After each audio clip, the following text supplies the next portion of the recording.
Welcome to the Latin Wealth Podcast, a podcast dedicated to educating the Latino community about entrepreneurship, investing, and business. Yo, what's going on, Latin Wealth family? Welcome to another episode to Wealth Wednesday. I'm super excited about today's episode.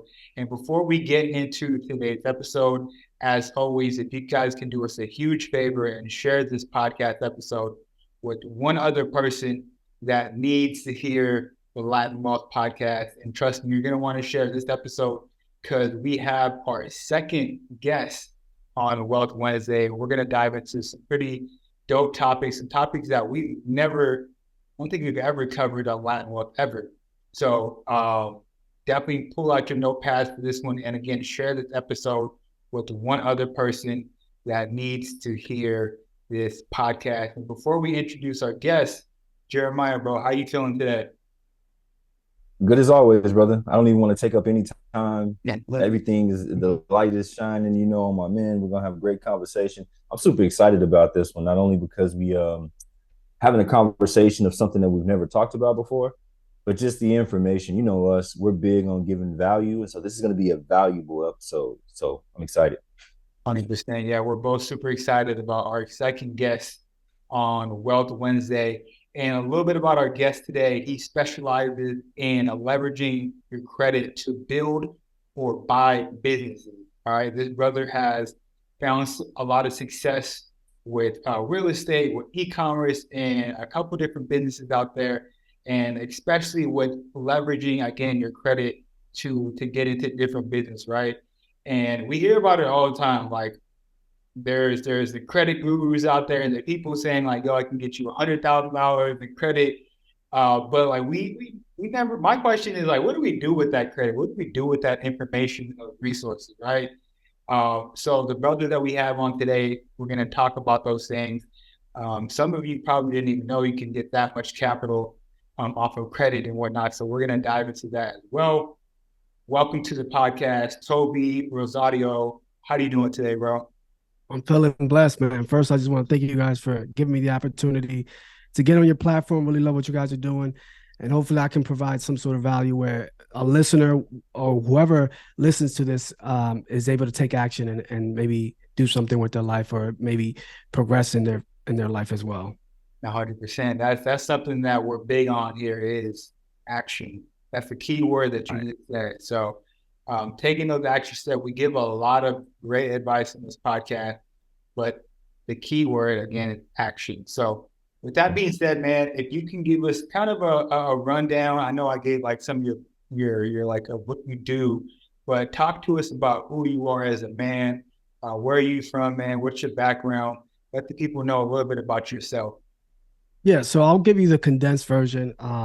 So a little bit about myself. Back in I would say 2019, right before COVID, I worked corporate America, but I've always done like entrepreneurial things on the side. But then I learned about credit. I learned about how powerful and how it can be leveraged to really propel you to the next level, right? So back in 2020, like right as COVID hit, me and my wife were like, you know what, we're kind of done with this corporate life. And she said, we should buy a business. And this was when everything was like hectic. We didn't know what was going on. Businesses were closing down. And she's like, I think we should do it. This is a good opportunity. Whenever there's fear in the streets, there's always an opportunity. Mm-hmm. So long story short, we were looking for businesses. And then towards it took us about a year to really find an opportunity that really benefited us. It was right here in Virginia. I'm originally from New Jersey. Then I moved to Philadelphia with my wife now. And then we saw an opportunity right here in Virginia for a restaurant that was really, what's the word? Was a restaurant that was outdated, right? They didn't have online delivery. They didn't have delivery. It was very old. It's been there for 30 years, which is always a good sign in business, right? You want something has been established for at least 5 years or more. It was generating great revenue. Anyway, long story short, we saw an opportunity. We made an offer on it. We found out that we can basically co-sign, borrow some money based on our credit. We put a down payment on that property. We sell a finance the rest. We been owning that for about 2 years now. And in the midst of all that, since I've learned the credit game, I've invested into multifamily, some e-commerce stuff, and some other businesses along the way. I know that was a long-winded answer, but essentially, like you said in the beginning, I learned how to leverage my credit to buy income and create cash flow through that process. Look, we're only like 5 minutes in, and you just dropped like a couple different bars. I don't know if people picking these up, but the first one you said was your wife. Shout out to your wife for having that insight and that intelligence to know, like, yo, when there is fear, when there's hectic, when things are going crazy, there's opportunity there, right? So I love that she had that mindset. You guys went in together to like, okay, let's find the right opportunity. You said it took you about a year to make sure that you find the right one. You didn't just jump on something just because. And then the second thing you brought up was you found a restaurant that was cash flowing, but you also seen that there was opportunities for it to be improved upon, which I think is critical as well, right? I mean, I'm sure we're going to get into like how to even buy a business, but if you don't know how you can improve it, that's probably not going to be the best scenario for you. But immediately, you probably looked at the outside, the inside, maybe the technology wasn't up to date, things of that nature you could improve upon and increase the cash flow. Right. Absolutely. Yeah. I mean, it's the same thing with investing, right? When you're looking to buy a property, you always want to look at it. Where can I add value, right? So it was the same thing with the restaurant. Where can I add value? And the value was, it was very outdated. I had a lot of inefficiencies in the restaurant, and they didn't have online ordering. So that was a big thing. I mean, just by that, we almost doubled the revenue just by adding that, because it's a small town. So if you add online delivery, you can expand your reach. Instead of having people come to you, you can just have the food delivered to them. So it was just a good opportunity. It was win-win for us and the seller. So we just felt like we can add value, and it turned out good. And I'm curious, and Jeremiah, you can hop in after, what made you guys go with the restaurant? Because I know typically in business, the restaurant industry can be very, very tough, right? And I think for you guys looked at the numbers, you looked at the opportunity, and you've seen there was potential there. But why even a restaurant? Yeah, great question. So you're right. Restaurants generally are very high risk, but the first indicator of success was it's been there 30 years, right? The second thing was, again, I know I'm repeating the same thing, right? We felt that we can add value by adding delivery. If it was making X amount of money already, the way it was already structured for the last 30 years, I believe if we can add this, it can increase revenue 10 to 20%, right? And that's a big jump in the restaurant industry. Another thing, it was in a great location. It's in a great location because there's always traffic in there. So those are kind of the three things that really caught my attention. It was been there for 30 years. We felt like we can add value. It's in a great location. And it was well managed. They already had a manager in place, so that's been there 30 years. So that's a good thing. It had a good structure internally as far as the employees and how everything was going. Although it couldn't be improved, it still had good structure internally. In that situation, do you kind of, you see the good employees, good system, 30 years, good traffic. You look at that and you kind of wonder, like, why are they even selling this? Why are they selling this restaurant? Right. It's up to you guys' questions. Yeah, I mean, that's the first thing. When anybody's selling, you always want to know, why are you selling? If it's that good, why are you selling? Even with a property, if it's that good, why are you selling it then? The guy was 72 years old.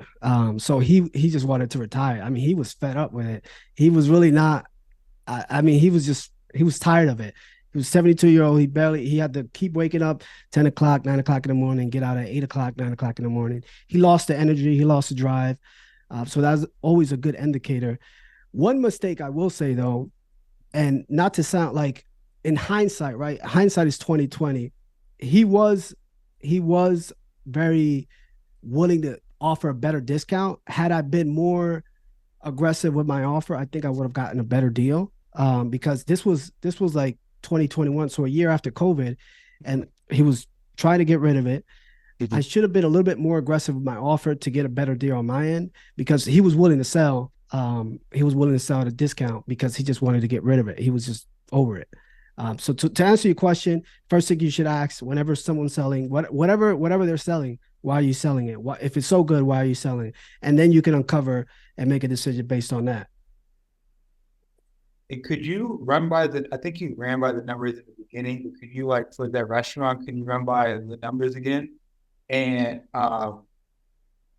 after that, were you guys acting in the restaurant? Like, I'm sure there's people thinking out there like, okay, that'd be dope to buy a restaurant, but I got to be there washing dishes and whatnot. What was your guys' experience with that? Yeah. So as far as the numbers go, so full transparency. So he wanted 240. We offered, I believe once 180. He countered at 216, and then we accepted it. But again, in hindsight, he probably would have, if we would have stand firm at the 180, he would have taken it. I mean, he was desperate, and he already made his money. He's already been killing it for the last 30 years. So it wasn't like it wouldn't have made a difference. Anyway, 216, we put 100,000 down. When we got in there, yes, we had to work a lot because I've never run a restaurant before. So you want to go into a business and you want to be able to do everything, right? You want to know all the ins and outs. Where can things be fixed? How can we make this better? So the first couple months, I mean, we were working 7 days a week, 16 hours a day. Like, I would be the first one there and the last one to leave, like 9 to 9, 9 to 10 every day, or 9 to 11 every day for like a couple months, just so we can understand the business, how it all works. Now the downside with that, in today's economic climate, it's hard to find good work. So that's one of the cons that we've been dealing with, right? I don't know how they pay their bills, but nobody wants to work. So we've been having a hard time finding another chef. So we've had chefs, but they don't last long because they always quit, or they don't come to work, or they always come late. I mean, it got so bad, we had to accept chefs coming like an hour, 2 hours late, because there was no one else. It was hard to replace that chef. We would have to wait another 2 months to go through the interview process and hire someone else. So there's pros and cons with anything. So that's one of the biggest cons, though, that it's hard to find good work now. So that's something we are struggling with as far as employees. We're having a hard time keeping and retaining a chef in the business. So I'm the chef, and then we have another chef. And what type of restaurant is it? It's a pizza restaurant. Yeah. Jeremiah, do you have anything before I transition a little bit? Go ahead, man. You're doing your thing. I'll get to the thing. I got a ton of stuff, but it'll have to probably be another episode. No, you good. So it's all good. Okay, so I guess my other question is, obviously you can't anticipate everything, and for y'all listening, we're gonna get into how, the specific and the nitty-gritty right now. I'm just super curious about the restaurant business. Obviously going into it, you didn't know like all the pros and cons to running it. Was this one of the things that you guys knew, like, hey, there might be a chance that, employees and chefs and whatnot, it might be kind of hard to come by? Was that something you guys thought about? Yeah. So when we initially first bought it, we really wanted to buy a business. So we were really desperate buyers too. So one of the selling points from the seller was that they already had a chef in place. But the problem with that, like, we didn't want to also overwork the chef, because the owner, the previous owner, was a chef himself. So it was him and the other chef. So whoever purchased the restaurant would have to either hire another chef, like we tried to do, or you have to become the chef as the owner, because we don't want to overwork the current chef. So we want to give him breaks. We want to help him with the lunch rushes or dinner rushes. So as we got in there, we realized, oh man, it's going to be tough, because we're having a hard time finding another chef to replace us.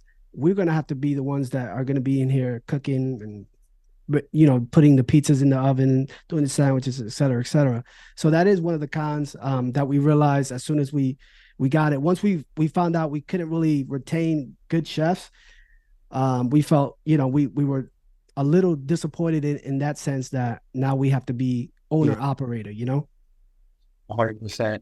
So for the folks out there that are listening, and maybe they're interested, maybe this conversation so far has piqued their interest about buying a business, but maybe not necessarily a restaurant. What other businesses out there for the people I don't know that can they purchase, and where do they even begin or start? Right. Great question. So I'm actually looking to buy another business and get out of the restaurant business. And I can explain why if you want me to, but a good business to get into is something like a service-based business, like plumbing, HVAC, businesses like that. Those are good businesses that have high margins. They usually have a big internal structure where they have good employees. And where you can find these businesses is a website like bizbuysell.com. Bizbuysell.com. Yep, that's a gem.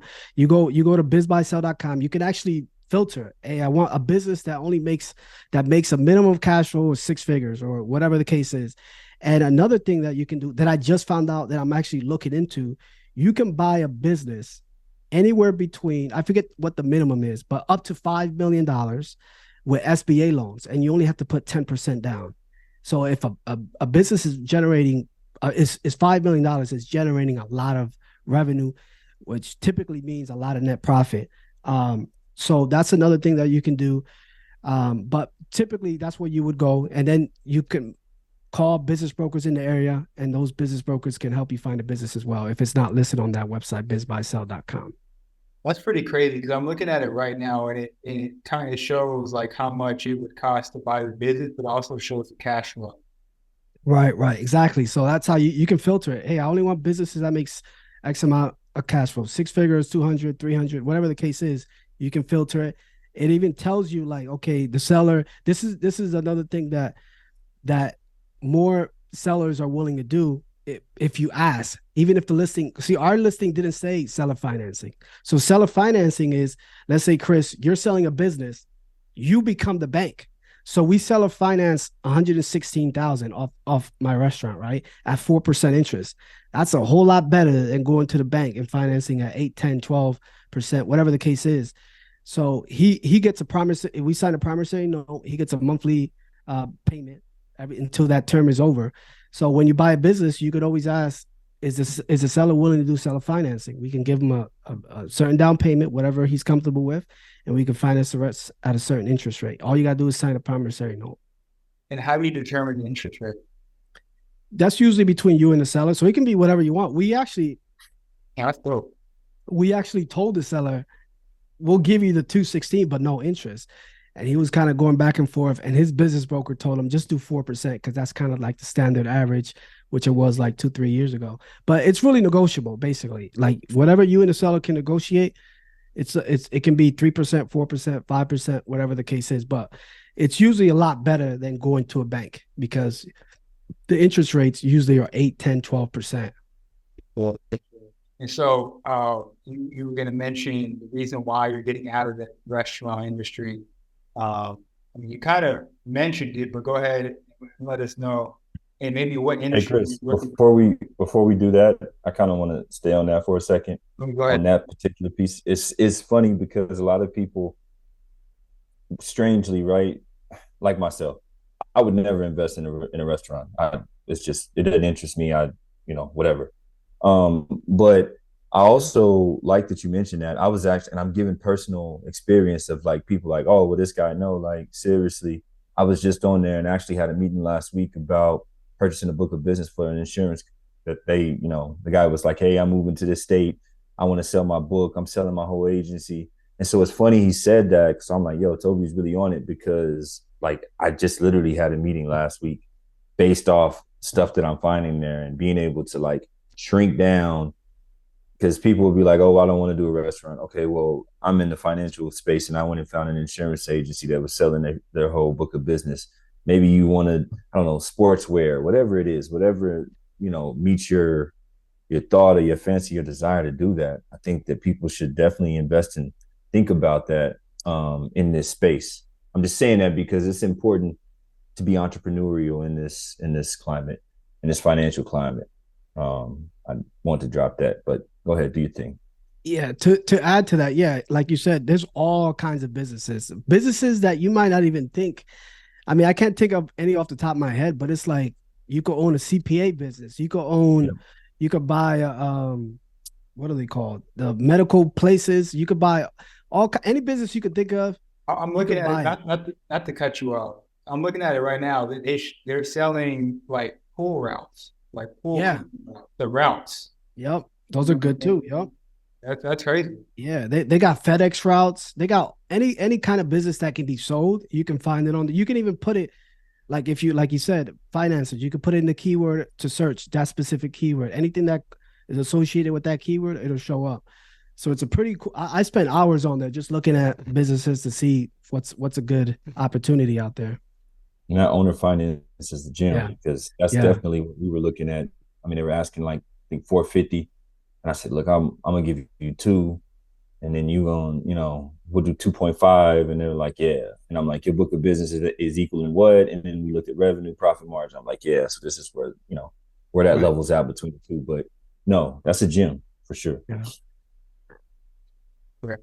So yeah, I'd love to transition a little bit, and I'd love to talk about steps to getting funding, right? How to actually leverage your credit to buy or build a business. And what did that even look like? Especially in our community, it's almost like we don't have the best relationship with credit, right? And if we do, it's just like, for a big example, like my grandfather, he's old school. He damn near got an 850 credit score, but I'm not sure what he's doing with it. You know what I'm saying? Like he got a yeah, perfect credit score, but it's just sitting there looking pretty. You know what I'm saying? right. So talk to us about how we can begin to get funding. Like again, buying a business is just so far fetched for a lot of people in our community. We always are taught like, yo, you got to actually build one, but you can, buy one. So talk to us about that transition for you. Yeah, I mean, I think to add on what you said, I mean, I think our community has just been misinformed. Like they don't have the information, and I always like to say, you don't know what you don't know, and what you don't know can hurt you. So as far as the credit, right? The first thing you need to understand is obviously you need to make on time payments, right?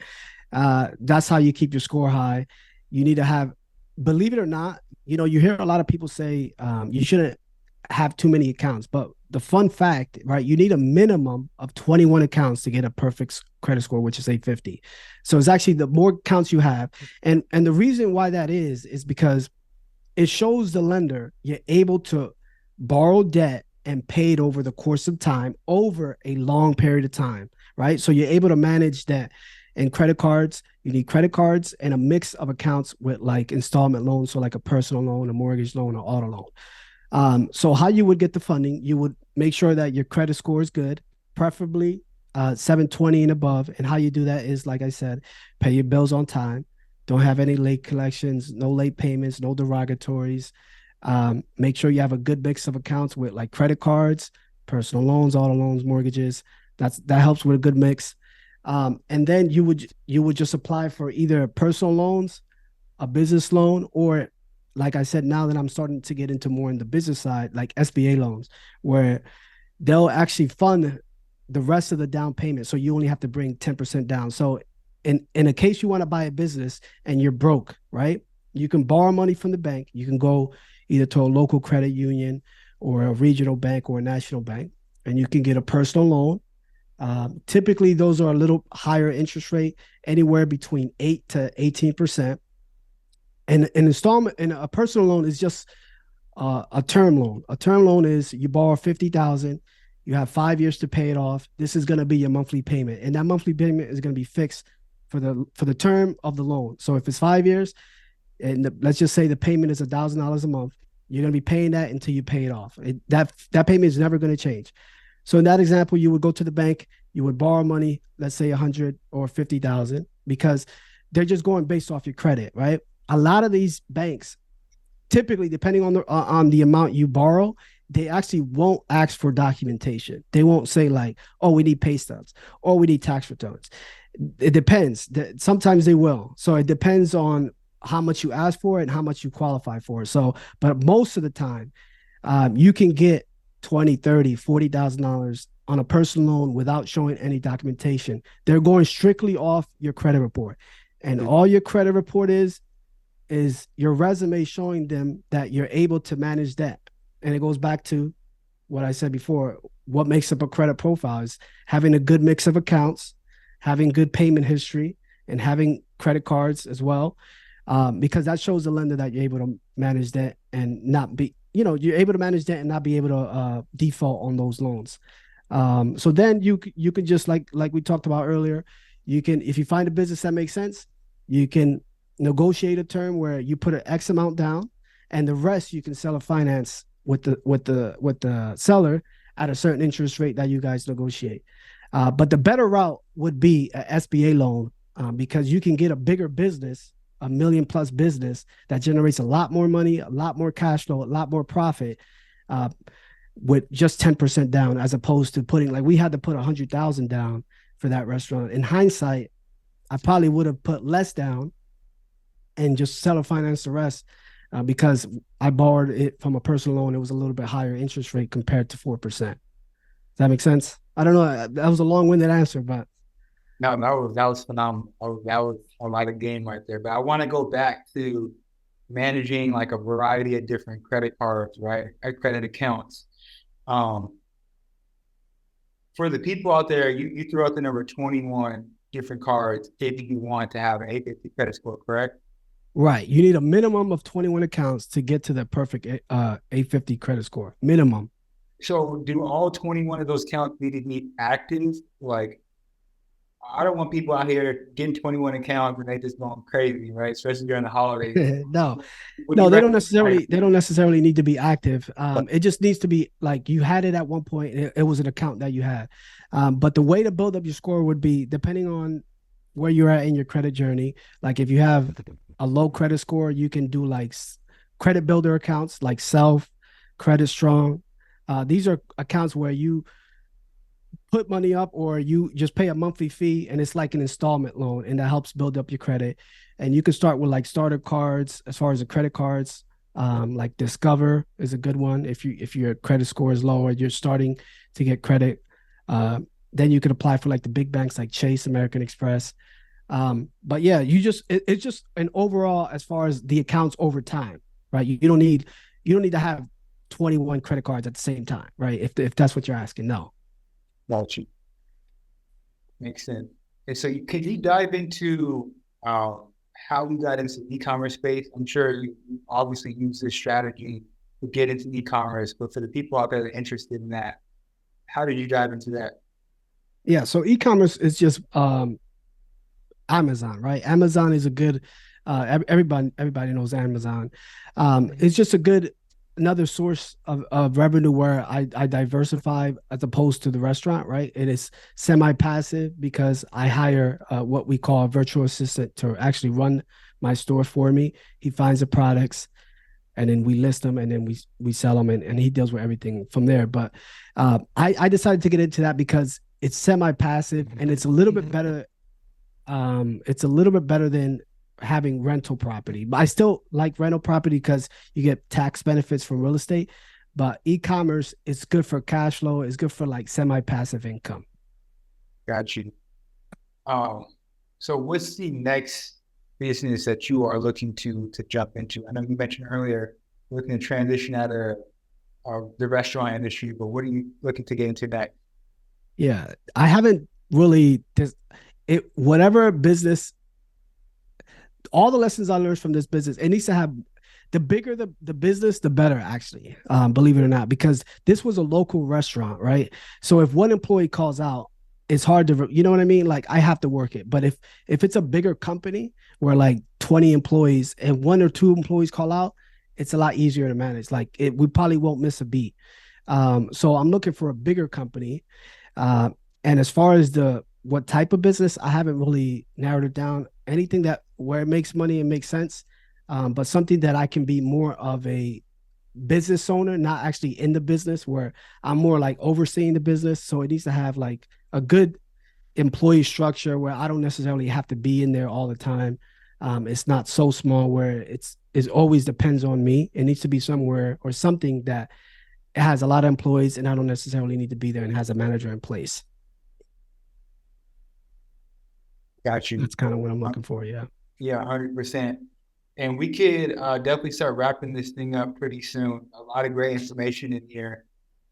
Jeremiah, feel free to hop in if you want. But, one of the questions I had was, when looking to buy a business, right, or credit, what are some different ways that you can protect yourself when you're getting into purchasing a business?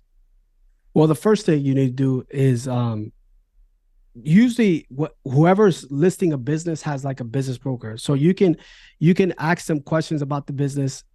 Normally they're really helpful as far as asking questions that you normally wouldn't know or know to ask. That's how I found out about SBA. I found that through a business broker, or you could just call business brokers and you tell them you're looking for a business and they can kind of walk you through it because they get big commissions on these purchases, on these sales. So the first thing you need to know, you need to look at the tax returns. You need to verify tax returns. You need to look at profit and loss statements. You need to work the business a couple of days or see how it's going. Visit the business, see if there's foot traffic, see how the employees, again, verify why they're really selling. If it's so good, why they're selling. In this case, he was older. He just wanted to retire. So those are the things you want to look for.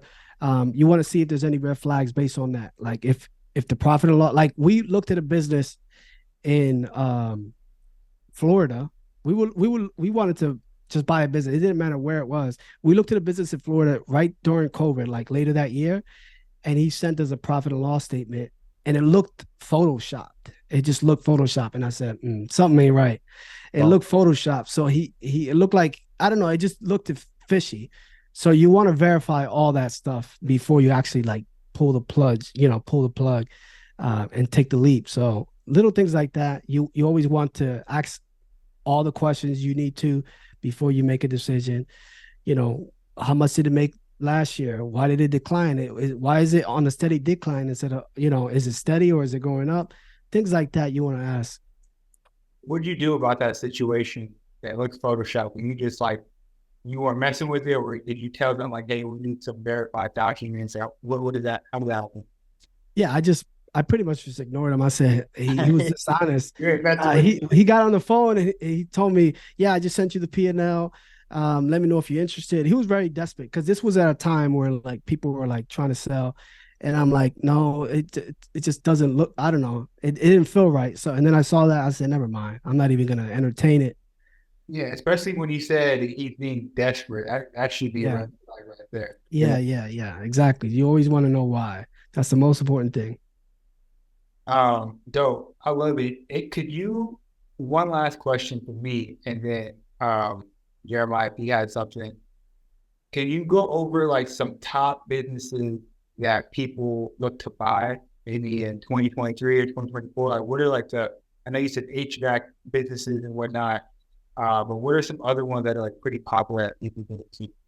Yeah, plumbing is a good one from what I've researched. Plumbing is always good because it's like service-based business. Like you're always going to need plumbing. You're always going to need some sort of HVAC. I heard pool routes are actually great. Another thing that is very popular, I haven't looked too much into it. It's like laundromats. Laundromats are really good. There's not a lot of overhead because a lot of them are like self-managed. You can just go in there, put the coins and leave. So laundromats are another thing that I'm exploring. Businesses like that. I can't think of anything off the top of my head, but pool routes, laundromats, HVAC. They also sell like bookkeeping services. That's a good business too. Like you can actually buy like a bookkeeping service that does like bookkeeping for people in the neighborhood. Those are good businesses. I've seen something on there with like an ATM machine route or the actual ATM, one of the two. Yeah, you can buy routes. You can actually buy a route that is owned by FedEx. You can buy those routes. Now those are typically a lot. You can buy a logistic company, a truck company. I mean, anything you can think of, you can buy. Like if you search it on that website by keyword, if you think of anything, you search it, it'll come up. It's pretty crazy. Why do you say service-based businesses over product-based businesses? Because most people need a service done, and service businesses are like typically recession-proof. So you're always gonna need some sort of maintenance on something, or you're always gonna need some sort of maintenance. Like if you do a whole city or town, that whole town, there's gonna be a lot of people that need maintenance over time. That makes sense? Yeah, 100%. Yeah, like repair shops too that I could think of. Those are good too. 100%. Love it. Jeremiah, did you have anything else before we get out of here? Great podcast episode though. No, I'm good. It'll be a part 2 because I got a whole long list of stuff. This is Chris part 1. It'll be part 2. Okay, yeah. A whole list of things. I get into a different side of things, so yeah, I'm all for it. Yeah, we didn't really talk about like business credit and all that. That's another thing we could talk about. That's a whole different. Well, yeah, we definitely would love to have you on. Yeah, that's more me. That's more my side. Right. Yeah. Okay. Right. And there might be a part 3 based on what he's asking. I might have a question to follow up. I'm all for it, man. I'm just, just trying to provide as much value as I can. For sure. Well, first off, thank you.